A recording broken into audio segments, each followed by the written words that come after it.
আসসালামু আলাইকুম। কক্সবাজার পল্লী বিদ্যুৎ সমিতিতে নতুন একটি নিয়োগ বিজ্ঞপ্তি প্রকাশ হয়েছে।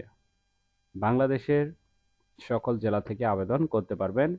জয়নিংয়ে বেতন হবে ২৯,৯০০ টাকা। বিস্তারিত জানতে ভিডিওটি না টেনে শেষ পর্যন্ত দেখতে থাকুন।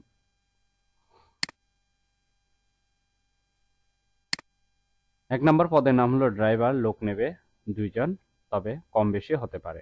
বেতন হবে ১৬,৬০০ টাকা থেকে ২৯,৯০০ টাকা পর্যন্ত।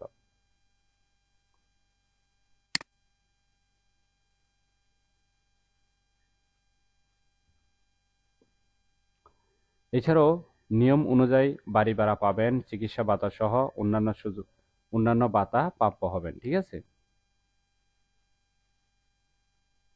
আর বয়স হতে হবে 18 থেকে 45-এর মধ্যে। শিক্ষাগত যোগ্যতা ও অন্যান্য যোগ্যতা কি থাকতে হবে এখানে বিস্তারিত দেওয়া আছে, অবশ্যই একটু ভালোভাবে দেখে নেবেন। ঠিক আছে? এই পদে কারা কারা আবেদন করতে পারবেন, কারা কারা আবেদন করতে পারবেন না?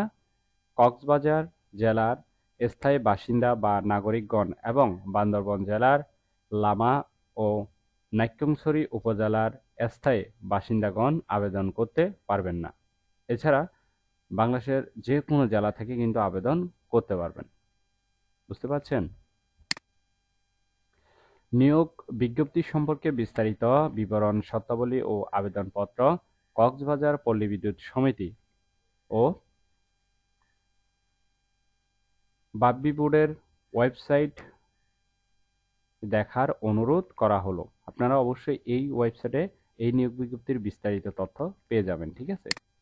আশা করি নিয়োগ বিজ্ঞপ্তিটি বিস্তারিত বুঝতে পেরেছেন। ভিডিওটি ভালো লাগলে অবশ্যই একটি লাইক করে আপনার বন্ধুদের কাছে বেশি করে শেয়ার করুন এই ভিডিওটি। সজীব চৌধুরী, বাংলা নিউজ 20।